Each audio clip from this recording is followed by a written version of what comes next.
Hello everyone, welcome to Qtrix. This is Pranay and UKPSC lecturer PYQ series के एक नए video session में आपका फिर से स्वागत है। ये जो वीडियो सेशन रहेगा ये रहेगा लाइफ साइंस बायोलॉजी, जो प्रिपरेशन करे जिनका सब्जेक्ट बायोलॉजी है, लाइफ साइंस है, उनके लिए इंपॉर्टेंट रहेगा। तो without wasting for the time हम स्टार्ट करते हैं आज का फर्स्ट क्वेश्चन, जो कि क्या है, परऑक्सीसोम्स। देखिए परऑक्सीसोम क्या होता है, हमारे सेल का एक ऑर्गेनल। यूकेरियोटिक सेल्स में क्या कहते हैं, अलग अलग पार्ट्स होते हैं, आपको पता है, और अलग अलग पार्ट्स में क्या कहते हैं, अलग अलग फंक्शनलिटीज़ होती है। तो परऑक्सीसोम्स की फंक्शनलिटी क्या होती है, परऑक्सीसोम्स आर रिच इन, मतलब परऑक्सीसोम के अंदर क्या होता है, अगर उसके अंदर क्या होता है ये जानने के लिए क्या होता है, उसका काम क्या है ये जान लेते हैं। सिंपल टर्म में अगर मैं बात करूँ माइटोकॉन्ड्रिया के अंदर क्या होता है, तो ये जानने के लिए उसका काम क्या है, इलेक्ट्रॉन ट्रांसपोर्ट चेन। तो उसके अंदर क्या होते हैं हमारे, उसके अंदर क्या होते हैं हमारे सारे के सारे ऑक्सीडेजेस होते हैं वहाँ पे, ठीक है। वैसे ही परऑक्सीसोम का काम क्या होता है, जो फैटी एसिड ब्रेकडाउन है, जो फैटी एसिड ब्रेकडाउन है, फिर क्या कहते हैं हमारे सेल जब भी क्या कहते हैं कोई फैटी एसिड को क्या कहते हैं डाइजेस्ट करना है, तो उसको ब्रेकडाउन करने के लिए क्या करते हैं हमारे परऑक्सीसोम का यूज़ करते हैं हमारा सेल। अब ये फैटी एसिड ब्रेकडाउन के लिए क्या चाहिए, सारे के सारे ऑक्सीडेटिव एंजाइम्स को यूज़ करना है। ऑक्सीडेटिव एंजाइम जितने भी हैं उनको क्या करना है, इसको यूज़ करना है। ओके, तो जब हम बात करते हैं परऑक्सीसोम के बारे में, तो उसके अंदर क्या होता है हमारा ऑक्सीडेटिव एंजाइम होता है। तो करेक्ट ऑप्शन क्या होगा हमारा ऑक्सीडेटिव एंजाइम। कैटालिटिक एंजाइम नहीं होता है, ठीक है, ना ही डीएनए होता है, ना ही आरएनए होता है, ठीक। आइए क्वेश्चन पे आगे बढ़ते हैं। नेक्स्ट क्वेश्चन क्या है, ये भी हमारे सेल ऑर्गेनल से रिलेटेड क्वेश्चन है।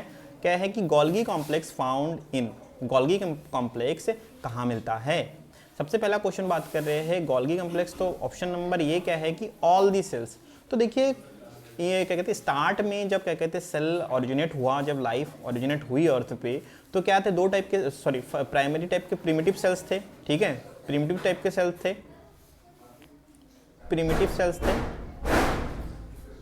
प्रिमिटिव सेल्स थे, जिनको हम क्या बोलते थे, प्रोकैरियोट्स।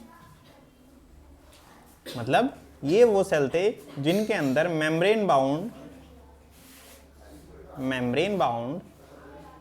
ऑर्गेनेल क्या थे हमारे पास, मेम्ब्रेन बाउंड ऑर्गेनेल्स क्या थे हमारे पास, एब्सेंट थे। तो अब क्या कहते हैं, ये जो मेम्ब्रेन बाउंड ऑर्गेनेल्स है, इन ऑर्गेनेल्स के एब्सेंस का मतलब क्या। अब ये गोल्गी कॉम्प्लेक्स जो भी थे वो सारे, वो गोल्गी कॉम्प्लेक्स क्या होता है हमारा, एक वेसिकल ट्रांसपोर्ट के लिए काम आता है, तो ये मेम्ब्रेन बाउंड ऑर्गेनल होता है। तो प्रिमिटिव सेल्स में, प्रोकैरियोटिक सेल्स में कहते नहीं थे, तो ऑल दी सेल्स नहीं बोल सकते, हाँ यूकैरियोटिक सेल हो सकते, एक बार के लिए हम सोच सकते थे।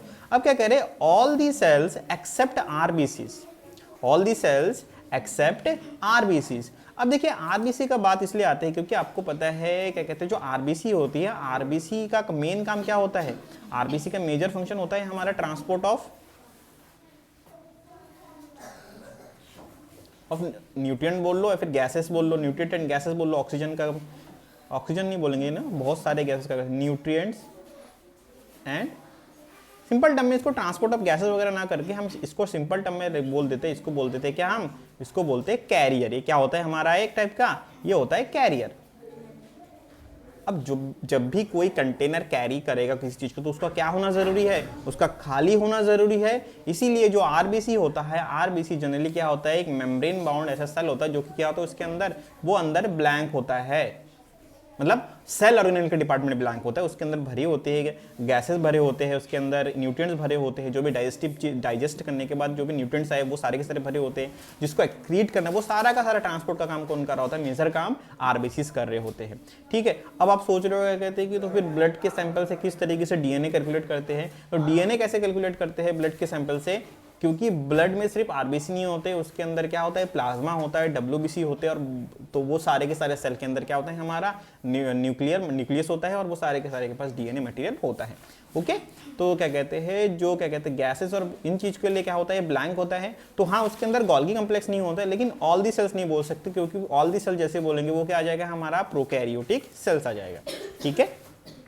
अब क्या कह रहे हैं कि all the cells except prokaryotic cells and RBCs. ये टर्म पे बहुत ज्यादा क्या कहते हैं हम बात करेंगे, एग्जैक्ट हमारा क्या कहते हैं ऑप्शन है, ठीक है। तो इसी ऑप्शन के साथ चलेंगे हम, ठीक है। फोर्थ ऑप्शन पढ़ लेते हैं, क्या करें, all the animal cells and bacterial cells, इसके बारे में बात नहीं करेंगे। ऑल दी एनिमल सेल्स में नहीं होता है, क्योंकि आरबीसी एक एनिमल सेल है और जिसके अंदर क्या होता है हमारा गोल्गी बॉडी नहीं होता है, ठीक है। तो क्या होगा ऑप्शन इसका, option number C will be our answer. क्या कहते हैं, Golgi complex is found in all the cells except prokaryotic cells and RBCs. Next question पे आगे बढ़ते हैं।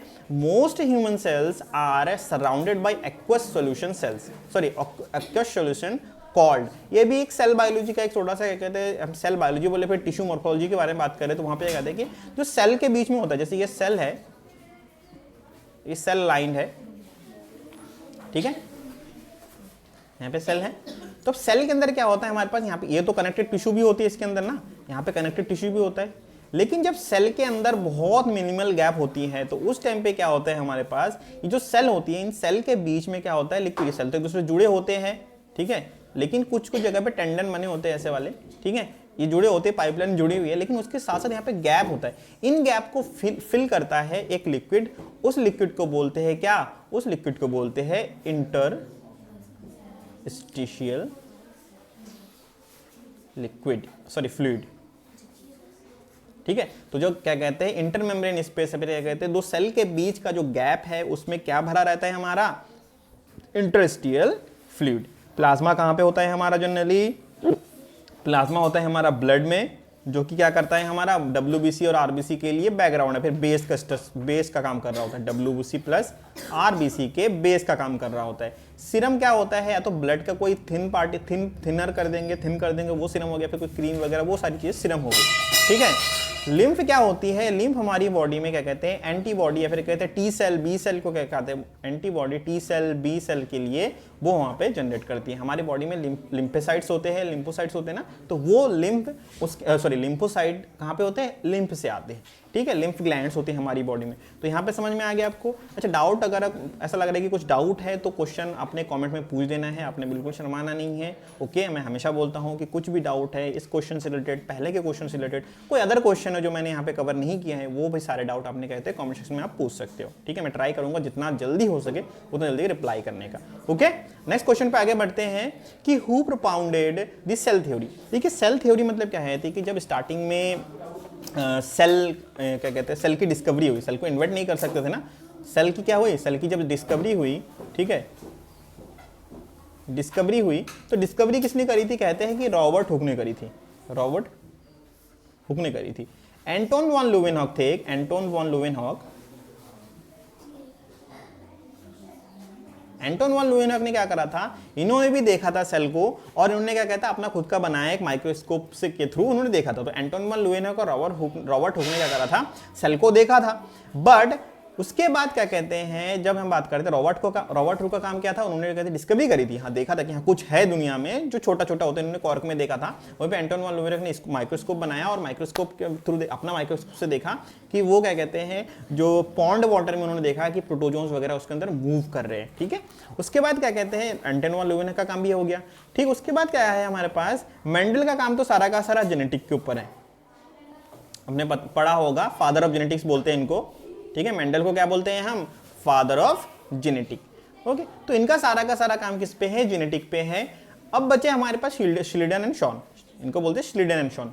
श्लीडन एंड शॉन ने क्या करा था, जब देखा क्या कहते हैं रॉबर्ट हुक और एंटोन वॉन लुवेनहॉक ने कहा कि हमारी बॉडी का क्या कहते हैं, या फिर क्या कहते हैं किसी भी लिविंग बीइंग का एक स्ट्रक्चरल फंक्शन यूनिट है, स्मॉलेस्ट स्ट्रक्चरल फंक्शनल यूनिट है, वो यूनिट को इन्होंने कहा क्या, सेल कहा। और इस सेल को क्या कहते हैं, जब उन्होंने सेल को पढ़ा तो इन्होंने देखा कि हर एक सेल पहले से मौजूद सेल से आ रहा है, मतलब each cell arises from pre-existing cell, okay.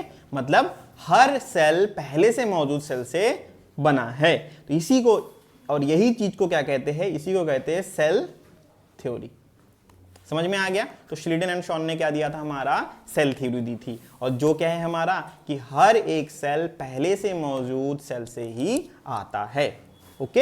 I guess clear है। आगे बढ़ते हैं नेक्स्ट क्वेश्चन पे कि रामाचंद्रन प्लॉट। देखिए अगर आप बायोकेमिस्ट्री पढ़ेंगे, बायोकेमिस्ट्री का क्वेश्चन है।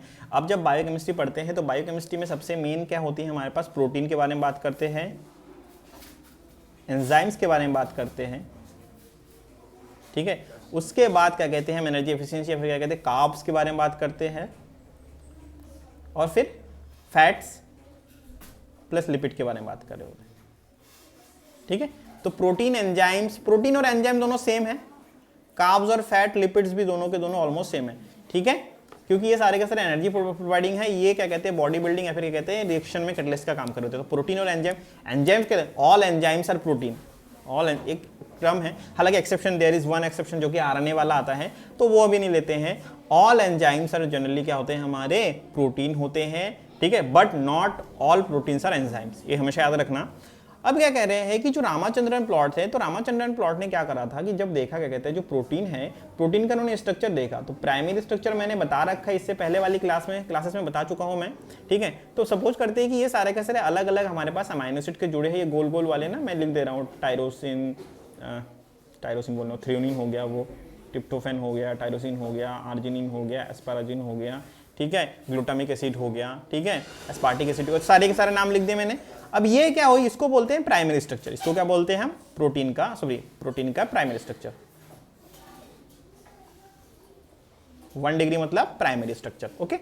अब जब क्या कहते हैं इसका प्रोटीन का सेकेंडरी स्ट्रक्चर आता है, उसको क्या बोलते हैं, उसमें क्या होते हैं हमारे अल्फा हेलिक्स होते हैं और बीटा शीट्स होती है। अब इन अल्फा हेलिक्स और बीटा शीट्स कितनी प्रेजेंस है किसी एक पर्टिकुलर प्रोटीन में, या फिर कहते हैं जनरल अमाउंट में कैसा होता है ये अल्फा हेलिक्स और बीटा शीट्स, इसके एब्जॉर्बेंस को लेके क्या कहते हैं रामाचंद्रन ने क्या कहते हैं प्लॉट दिया था, और वो प्लॉट कुछ इस तरीके से दिखता है, मैं थोड़ा बना देता हूँ फिर ज़्यादा अच्छे समझ में आएगा। प्राइमरी स्ट्रक्चर समझ में आएगा सबको, ठीक है। जो प्लॉट दिया था वो प्लॉट कुछ ऐसा है कि यहां पे हमारे पास क्या है, मैं रफ टाइप का डायग्राम बना रहा हूं थोड़ा सा,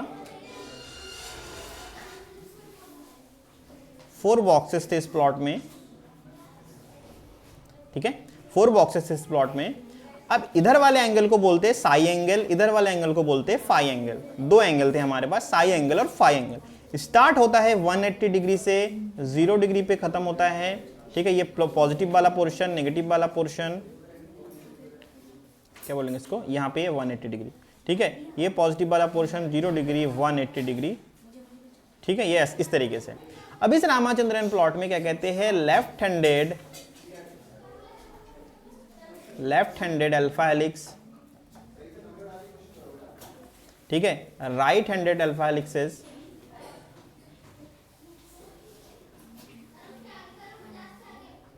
ठीक है, left handed alpha lysis, right handed alpha lysis, और क्या कहते हैं हमारे पास एंटी पैरेलल और पैरेलल बीटा शीट्स भी आते हैं, एंटी पैरेलल बीटा शीट्स और parallel beta sheets, anti parallel और पैरेलल बीटा शीट। तो ये सारे के सारी चीजें क्या आती है इसके अंदर आती है। अब इसके अंदर कुछ जो क्या कहते हैं एक्चुअल में वो पोर्शन कौन सा वाला होता है, यहाँ पे हम जब देखेंगे तो क्या कहते हैं यहाँ पे आता है हमारे पास, मैं पहले बना दे रहा हूं,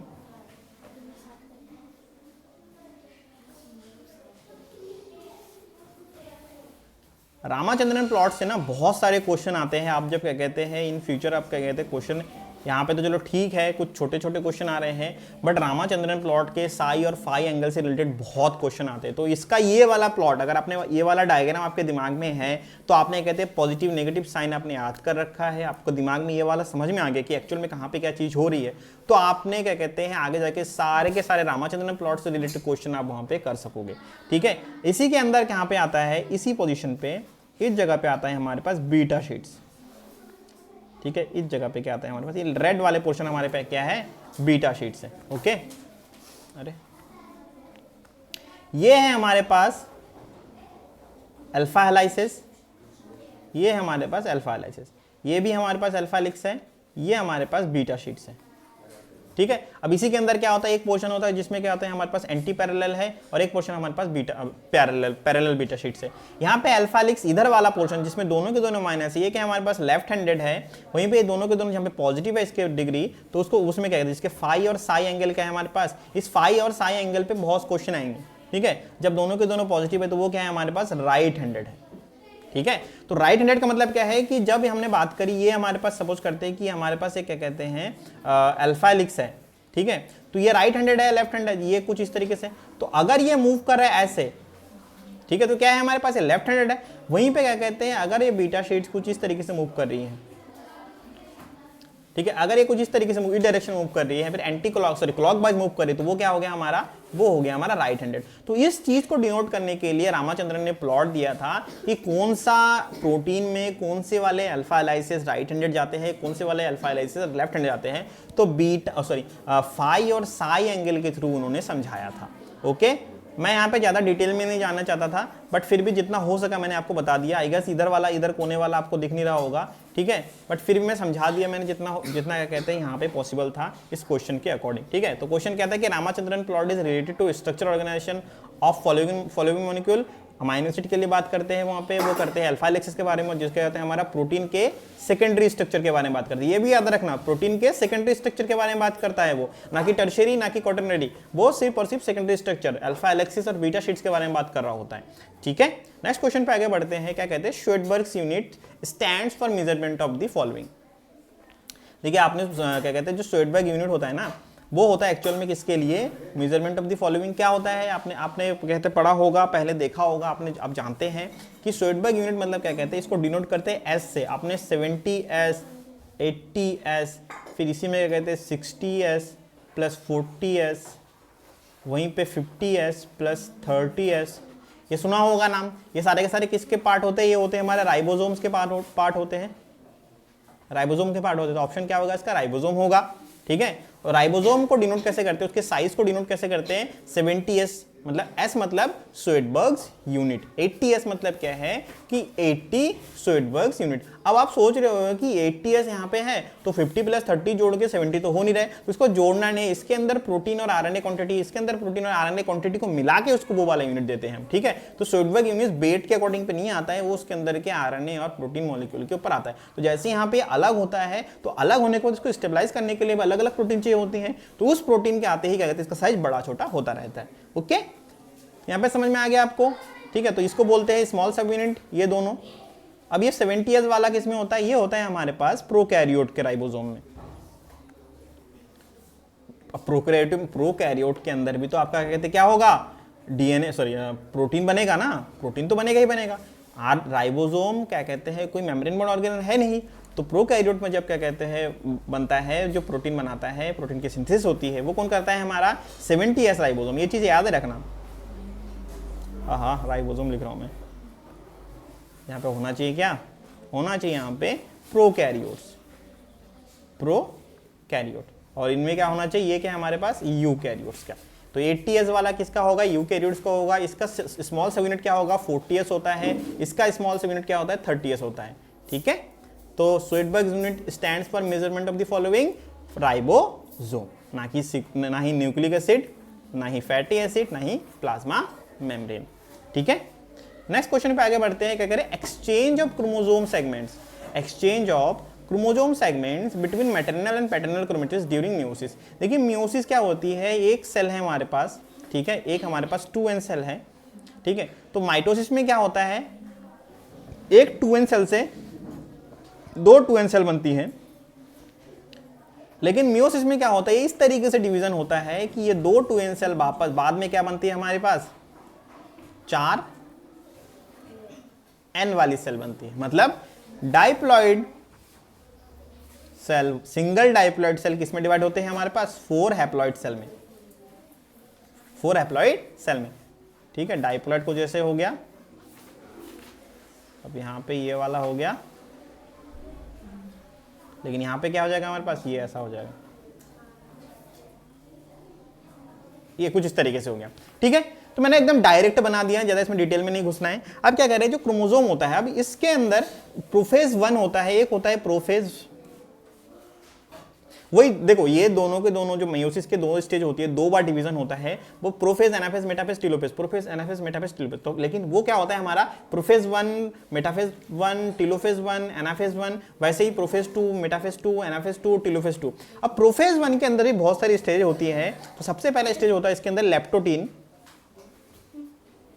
लेप्टोटीन होता है। ठीक है, हमने मियोसिस के बारे में बात करें यहाँ पे, इसलिए हम मियोसिस के ध्यान दे रहे हैं। ठीक है, लेप्टोटीन होता है, लेप्टोटीन के अंदर क्या होता है कि ये जो क्रोमेटिड्स है, ये सिस्टर क्रोमेटिड्स है, ये क्या होते हैं, थिक होते हैं, थिक होके स्ट्रक्चर में वो क्या कहते हैं, थिक हो जाते हैं, ताकि अब कॉपी अलग होना है जब उनको, ठीक है, जब उनको अलग होना है तो वो क्या होते हैं हमारे, वो सिस्टर क्रोमेटिड्स अलग होने के लिए वो थिक हो जाते हैं। ठीक है, जब लेप्टोटीन आ गया प्रोफेज 1 में, उसके बाद क्या आता है हमारे पास, जाइगोटीन। जाइगोटीन में क्या होता है, ये हाफ होते हैं, जो क्रोमोसोम होते हैं, फिर नंबर ऑफ क्रोमोसोम क्या होते हैं, वो हाफ होने लगते हैं।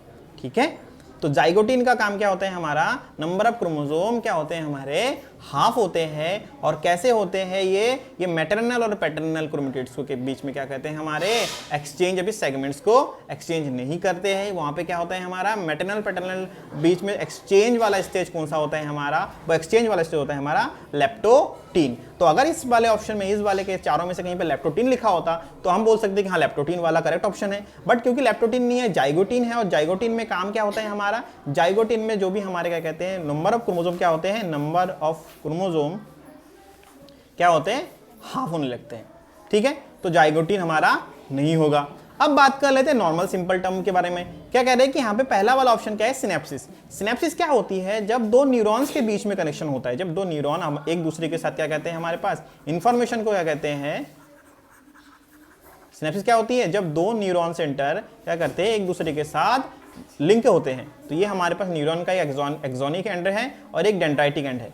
ठीक है, दो एंड हैं, इन दोनों के बीच में जब क्या कहते हैं, लिंक, इंफॉर्मेशन क्या होती है, एक्सचेंज होती है, तो इस प्रोसेस को क्या बोलते हैं हम, सिनॉप्सिस। सिनेप्सिस, सिनॉप्सिस नहीं।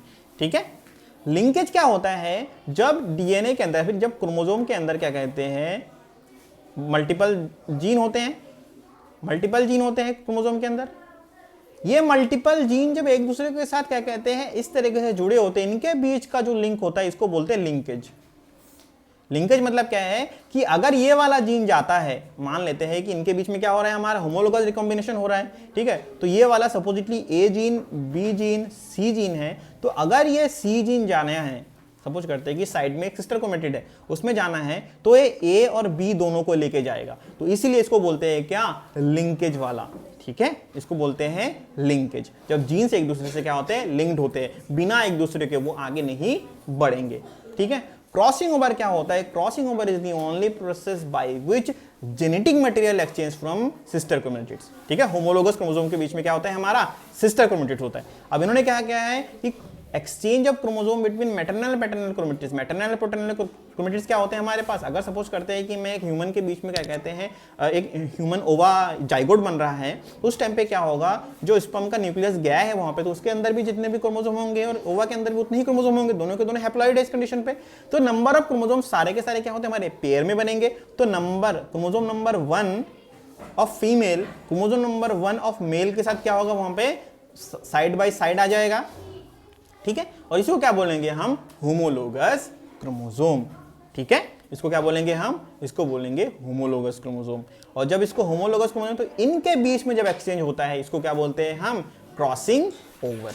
ओके, तो करेक्ट ऑप्शन क्या होगा हमारा, क्रॉसिंग ओवर, जब होमोलोगस क्रोमोसोम के बीच में क्या होता है हमारा, एक्सचेंज होता है। इससे पहले भी इस टाइप का क्वेश्चन आया था, हालांकि डायरेक्ट वो क्रॉसिंग ओवर के बारे में नहीं पूछा था उन्होंने, लेकिन इस टाइप का क्वेश्चन आया था। ठीक है, नेक्स्ट क्वेश्चन पे आगे बढ़ते हैं कि extra chromosomal inheritance is exhibited by the following. Extra chromosomal inheritance, अब देखिए इनहेरिटेंस के बारे में जब बात करते हैं, इनहेरिटेंस क्या होता है, बेसिकली किसके ऊपर बेस रहता है, ये होता है हमारा जीन बेस, ये क्या होता है हमारा, जेनेटिक होता है। अब इन सब में से जिसके पास जीन है, जिसके पास क्या कहते हैं डीएनए है, वही कर सकता है। अब इन आपने बस इतना ही ढूंढना है कि इनहेरिटेंस जेनेटिक होता है, और जेनेटिक काम कौन करेगा, व्हिच हैज दी, जिसके पास क्या है, प्रेजेंस ऑफ जीन, जीन या फिर क्या कहते हैं हम बात करेंगे डीएनए, जिसके पास डीएनए है वही कर सकता है। तो कौन करता है, ना ये लाइसोसोम के पास होता है, ना ही गोल्गी की बॉडी पे पास होता है, ना ही एंडोप्लाज्मिक रेटिकुलम के पास होता है सिर्फ और सिर्फ हमारे माइटोकॉन्ड्रिया के पास। ओके, क्लियर है। आगे बढ़ते हैं नेक्स्ट क्वेश्चन की तरफ। The phenomena of industrial melanism demonstrates. Industrial melanism मतलब क्या है कि जब भी हम बात करते हैं मेलानिज्म के बारे में, क्या कहते हैं, फिर इंडस्ट्रियल मेलानिज्म के बारे में बात करते हैं, मतलब आप देखिए एनवायरनमेंट में बहुत ज़्यादा पोल्यूशन होता है, बहुत ज़्यादा क्या कहते हैं वहाँ पे अलग एक क्या कहते हैं हमारा पूरा का पूरा क्या कहते हैं पैटर्न ही चेंज हो जा रहा है। वहाँ पे क्या कहते हैं मेलानिज्म, मेलानिज्म मतलब क्या होता है हमारा चेंज ऑफ पैटर्न हो रहा है, चेंज ऑफ पैटर्न हो रहा है, ठीक है, चेंज ऑफ पैटर्न हो रहा है। अब क्या कहते हैं जो इंडस्ट्रियल मेलानिज्म में क्या होता है, अगर मैं बात करूं इंडस्ट्रियल, तो इंडस्ट्रियल क्या है, आर्टिफिशियल चीज है, ना कि क्या कहते हैं हमारा एक नेचुरल चीज है। तो नेचुरल चीज क्या होती है, अगर जियोग्राफी में कोई चेंज होता है वो नेचुरल होता, ठीक है, नेचुरल सिलेक्शन भी नहीं बोल सकते इसको हम, रिप्रोडक्टिव सिलेक्शन भी नहीं बोल सकते। तो एक्चुअली में क्या है हमारा इकलौता ऑप्शन क्या बचा हमारे पास, इंड्यूस्ड म्यूटेशन। क्या हो रहा है कि म्यूटेशन हो रहा है, मेलानिज्म हो रहा है, मतलब पिगमेंटेशन। मेलानिन आपने सुना होगा ना, मेलानिन बॉडी में पिगमेंट होते हैं, हमारे स्किन में पिगमेंट होते हैं। जब इंडस्ट्रियल एरिया में बहुत ज़्यादा कार्बन डाइऑक्साइड बढ़ जाता है, बहुत ज़्यादा कार्बन मोनोऑक्साइड बढ़ रहे होते हैं, तो उस टाइम पे उस पर्टिकुलर एनवायरनमेंट, उस पर्टिकुलर एरिया के क्या कहते हैं जो मैमल्स है उनके स्किन में क्या होता है, मेलानिन बढ़ने लगता है। और वो क्या है हमारा एक इंड्यूस्ड प्रोसेस है, और इसीलिए हम इसको क्या बोलेंगे, induced melanism. Okay, next question पे आगे बढ़ते हैं कि match the statement of 1 with 2। Statement 1 इस वाले पोर्शन को इस वाले पोर्शन के साथ मिलाना है। सिंपल है, कुछ नहीं करना है। देखिए जब एज ऑफ मैन के बारे में बात करें तो एज ऑफ मैन बहुत लेस्ट में आया, ठीक है, तो पीरियड्स के बारे में बाद में करेंगे। इससे पहले पीरियड से पहले क्या आते थे हमारे पास, एरा आते थे, ठीक है। तो ये क्या कहते हैं हमारे पास, जैसे एरा आए, ठीक है, बहुत सारे एरा, 3 एरा है हमारे पास, एक ईओन है, 3 एरा है, उसके बहुत सारे मल्टीपल हमारे पास पीरियड्स है। जो सबसे स्टार्टिंग वाले प्रिमिटिव वाले पीरियड है वो ऑर्डोविशियन और डेवोनियन है, ठीक है। उसके बाद क्रिटेशियस पीरियड कहाँ पे आता है, ये जुरासिक, ट्रायसिक और क्रिटेशियस, ये 3 पीरियड आते हैं। क्वाटरनरी पीरियड कहाँ पे आता है, जब क्या कहते हैं मैमल का ओरिजिन हो गया था, क्रिटेशियस पीरियड में मैमल्स आए थे, उस मैमल्स का जब क्या कहते हैं ओरिजिन हो गया था वहाँ पे, तो उसके बाद क्या कहते हैं हमारे क्वाटरनरी पीरियड में क्या कहते हैं मैमल्स हमारे वहाँ पे डोमिनेंट हुए थे। ओके, अब इसी को लेके आगे बढ़ते हैं। एज ऑफ मैन कहाँ पे हुआ होगा फिर, अगर मैमल का क्या कहते हैं ओरिजिनेशन क्रिटेशियस पीरियड में हुआ था, तो मैन बने थे हमारे क्वाटरनरी पीरियड में। कहाँ पे बने थे हमारे, क्वाटरनरी पीरियड में। एक्सटेंशन ऑफ डायनासोर, देखिए जुरासिक और ट्रायसिक में डोमिनेंट थे जो हमारे पास डायनासोर्स थे, लेकिन Cretaceous period is the only one where dinosaurs got extend. तो हम क्या बोलेंगे, क्रिटेशियस पीरियड में क्या हो हमारा एक्सटेंशन ऑफ डायनासोर्स, ठीक है। तो A23 ये वाला ऑप्शन काट दिया हमने। B2 क्या है हमारे पास 1, तो V2 1 वाले ऑप्शन छोड़ के बाकी सारे काट दो। अब बचे हमारे पास 2, ठीक है। अब क्या कहते हैं डोमिनेंस ऑफ फिश और राइज ऑफ आर्मर्ड फिश। देखिए डोमिनेंस ऑफ फिश और राइज ऑफ आर्मर्ड फिश में जब बात करते हैं हम, तो डोमिनेंस ऑफ फिश कब हुआ था, फिश डोमिनेंट थे हमारे कब, फिश डोमिनेंट थे हमारे डेवोनियन पीरियड में। ऑर्डोविशियन के बाद क्या होता है हमारा डेवोनियन पीरियड आता है, और उसी में क्या था हमारे पास फिश डोमिनेंट थे। राइज हुए थे, आए कब थे, वो आए थे हमारे ऑर्डोविशियन पीरियड में। अब ये चीज आपको कैसे पता होती है, अगर आपने फर्स्ट वाला एरा पढ़ा होता तो आपको पता होता कि ऑर्डोविशियन पीरियड आया है डेवोनियन पीरियड से पहले, और जो चीज पहले आई है उसमें राइज होगा, जो चीज बाद में उसमें डोमिनेंस होगी, सिंपल टर्म में। तो आर्मर्ड फिश बने कब थे, ऑर्डोविशियन पीरियड में, ठीक है। आर्मर्ड फिश बने कब थे, ऑर्डोविशियन पीरियड में। और क्या कहते हैं डोमिनेंस ऑफ फिश कब हुआ था हमारा, मतलब वो डोमिनेंट कब हुए थे, वो डेवोनियन पीरियड में हुए थे। तो ऑप्शन क्या होगा हमारा C24 कौन सा वाला है हमारा, C24 इकलौता ही बचा है, तो ये वाला हम काट देंगे। तो एक्चुअल में करेक्ट ऑप्शन क्या होगा हमारा, ऑप्शन सी। समझ में आ गया। देखिए इसके बारे में डिटेल हम पढ़ेंगे इवोल्यूशन में, ये इवोल्यूशन के क्वेश्चन है ये वाला। तो इवोल्यूशन 2-3 दिन वाला चैप्टर है। अगर थ्योरी के बारे में बात करें तो 4 घंटे मैक्सिमम 4 घंटे की क्लास में इवोल्यूशन हम कंप्लीट कर सकते हैं। ओके, तो without wasting for the time हम क्या करते हैं, इसकी क्लास, आज का इस सेशन यहीं पे कंप्लीट करते हैं। मिलते हैं नेक्स्ट क्लास में, तब तक टेक केयर, टाटा।